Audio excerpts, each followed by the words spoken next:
tražim vas, gdje god krenem vidim vas. Majko,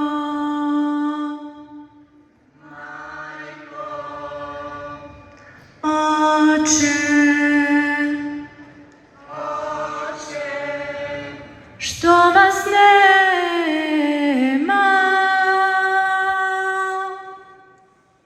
Bosno moja, ti si moja mati. Bosno moja, majkom ću te zvati.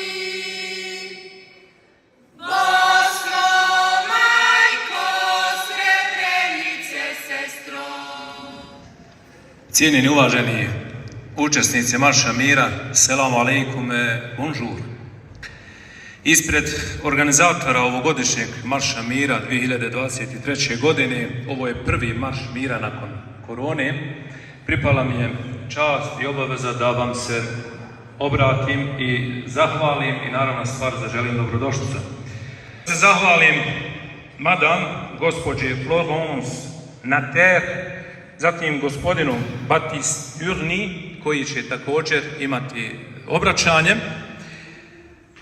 Naravno, zahvaljujem se našim majkama i sestrama koje svake godine pripremaju sofru za nas, udruženju Aktiv žena Nušatelj koji će distribuirati, odnosno pakirati i distribuirati hranu. Posebno se zahvaljujem Oru Sultanije koji su na jedan predivan način izveli ovaj Srebrenički inferno. I naravno, hvala svima onima koji su na bilo koji način doprinijeli uspješnoj realizaciji ovogodišnjeg Marša mira, a među njima posebno mislim na džemanski odbor bez kojeg nezamislivo je održavanje Marša mira. Hvala vam još jednom i hvala vam za pažnju.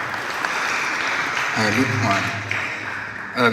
Alors, comme il l'a rappelé, le génocide de Srebrenica a été prouvé par le tribunal pénal international pour l'ex-Yougoslavie et on le remercie car cela évite de contester, mais malheureusement il est toujours contesté, et on appelle évidemment à la paix, à la tolérance et surtout pas à la vengeance. Voilà. Nous allons passer la parole à Madame Florence Nater, conseillère d'État, chef du département de l'emploi et de la cohésion sociale. Elle va prendre la parole aujourd'hui. Mesdames et messieurs, chers et chers amis, il y a un peu plus de 10 jours, à l'occasion de la journée des réfugiés, j'ai pris part à l'action Les nommer par leur nom, un temps d'hommage et de commémoration à l'égard des milliers de personnes décédées sur les routes de l'exil.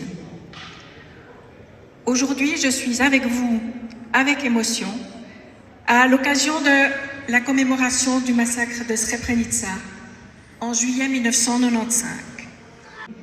Il doit nous rappeler que la haine ne doit jamais, jamais l'emporter.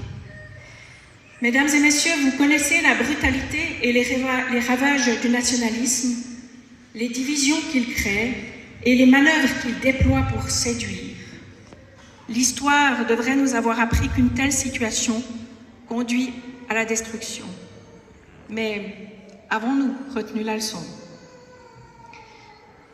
Je remercie les organisatrices et organisateurs de cette commémoration et toutes les personnes présentes de faire exister à l'échelle de notre canton cette nécessaire mémoire collective.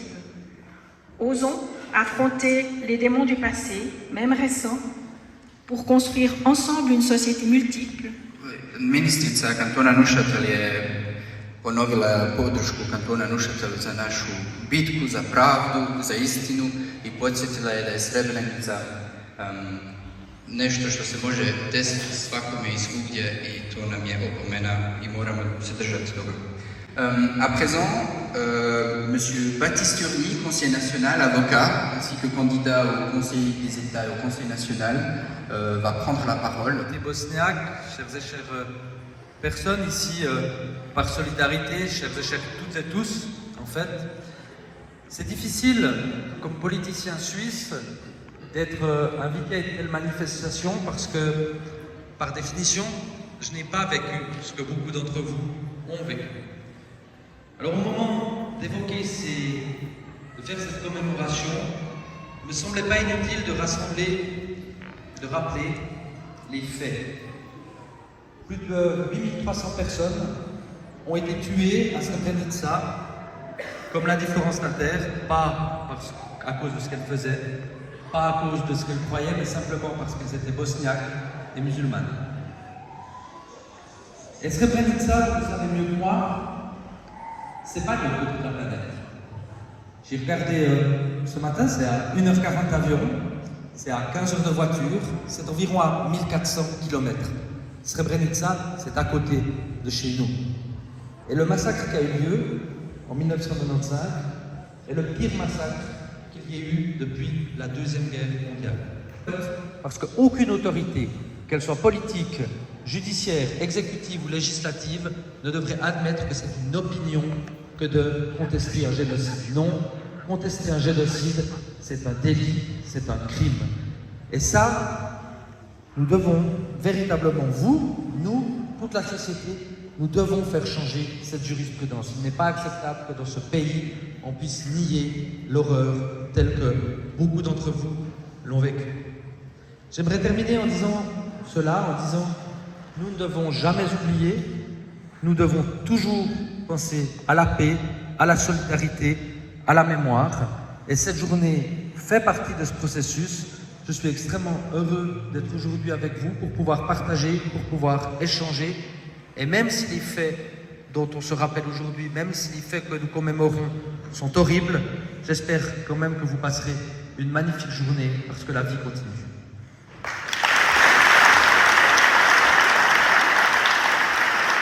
Survivant du génocide de Srebrenica, qui s'appelle Hassan Hassanovic, qui a d'ailleurs écrit un livre. Il est également la personnalité de l'année en Bosnie-Herzégovine en 2014. Il est tristement connu pour avoir porté son frère mort son frère de 20 ans mort durant tout le trajet, parce qu'il ne voulait pas le laisser dans un charnier et parce qu'il voulait récupérer son corps. Voilà, sad će s nam svjedočiti Hasan Hasanović, preživjeli svjedok genocida, autor knjige Srebrenica zaboraviti ne smijem, halaliti neću. On je također bio ličnost godine Bosne i Hercegovine 2014. godine i on je nažalost poznat po tome što je nosio mrtvog brata od 20 godina. Hvala. Selam aleikum. Ja ću se potruditi da skratim svoje svjedočenje, obzirom da većina ovdje je osoba, odnosno ljudi koji potječu sa tih krajeva, odnosno iz Bosne i Hercegovine. Jedna veoma bitna stvar jeste da brojka od 8372 potočarima nije brojka svih ubijenih u Srebrenici. Prije genocida u Srebrenici je ubijeno između 2500 i 3000 civila. Broj koji se nalazi u memorijalnom centru na spomeniku potočarima je broj samo onih osoba koje su ubijene od 11. jula 1995. pa narednih 9 mjeseci. Posljednji preživjeli iz šume su izašli nakon 9 mjeseci, predati policiju iz Zvornik i sudilo im se za ratne zločine ni krivima ni dužnima, gladni, žedni, bosi, nenaoružani. Grad duhova, grad šehida i ništa drugo. Najveća sramota UN-a u novijoj istoriji. I neka im je nasramota. To mogu otvoreno reći i uvijek to kažem. Mogli su spriječiti da su htjeli, gospođa Evropa nije htjela da čuje. Ja sam već 12. jula izgubio jednog brata. Kad kažem izgubio, nekako se stresim. Nisam ga izgubio. Ubili su ga četnici pamom, protivavijonskim mitraljezom. Pogođen je sa 3 metka. Tog istog mog brata su 13. sa buljima odvukli u Zvornik oko 40 km pred jednu školu gdje su imali zarobljene ljude koji će 14. streljati, nije 270, živjeli svjedok Mevludin Orić, svjedočio o tome. Moga brata su tu motornom pilom ili motorkom isjekli i jedini je nađen u komadima, ovi 270 ubijeni nađeni su na snagu u masovnoj grobnici broj 1.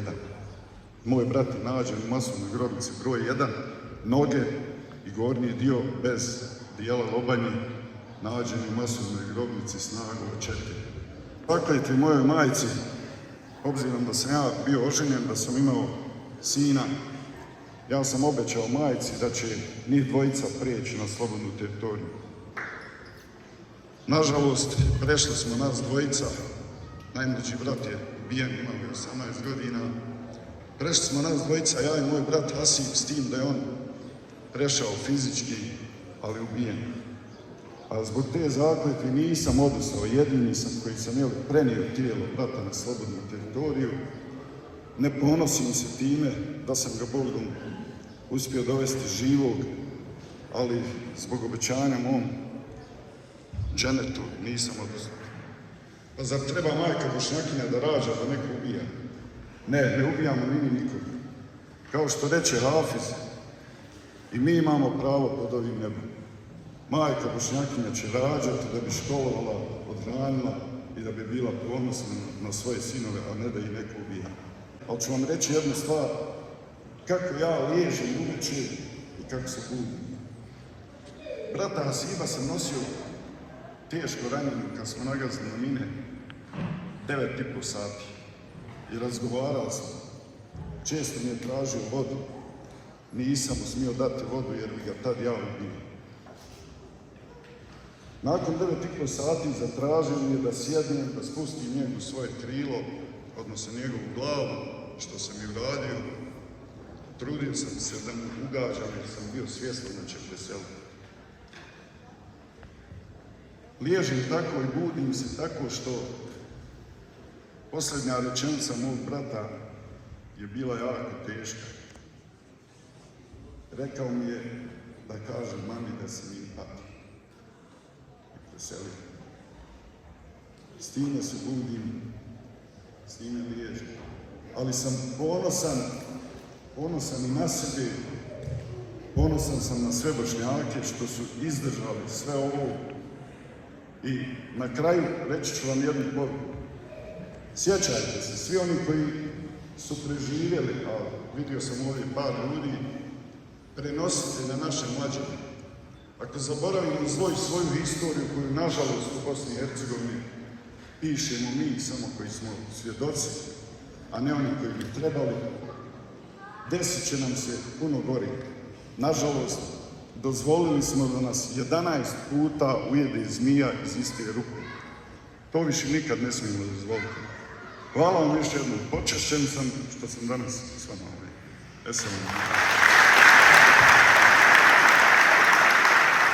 Raconter la tragédie qu'il a vécue, un moment marquant, c'est tout de même, juste avant que son frère décède, il lui a demandé de mentir à sa maman en lui disant, de lui dire qu'il n'a pas son frère. Voilà, c'est un mensonge qu'il garde toujours et qu'il a gardé jusqu'à la fin.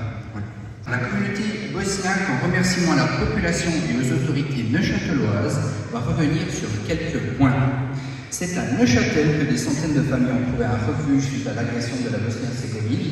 Cette communauté s'est pleinement intégrée et a contribué au développement de cette région, comme ça a été dit par Baptiste. Mais comment ne pas le faire dans un canton qui non seulement les a accueillis, mais qui en plus les a compris. Quelques illustrations. Donc le canton de Neuchâtel a eu un conseiller d'État qui s'est rendu sur place à Srebrenica. Pourquoi? Parce qu'à l'époque, M. Blocher estimait que les réfugiés bosniaques pouvaient tous rentrer et qu'ils étaient sûrs en République serbe de Bosnie. Un conseiller d'État, M. Bernard Sogel, s'est rendu sur place pour constater quelle était la situation des Bosniaques en Bosnie-Herzégovine, mais surtout en République serbe de Bosnie, donc la partie occupée actuellement. Il en a conclu la phrase « en paix, mais pas sûr » et il a pu permettre à beaucoup de familles de rester actuellement en Suisse. Je demande juste de se lever pour un applaudissement.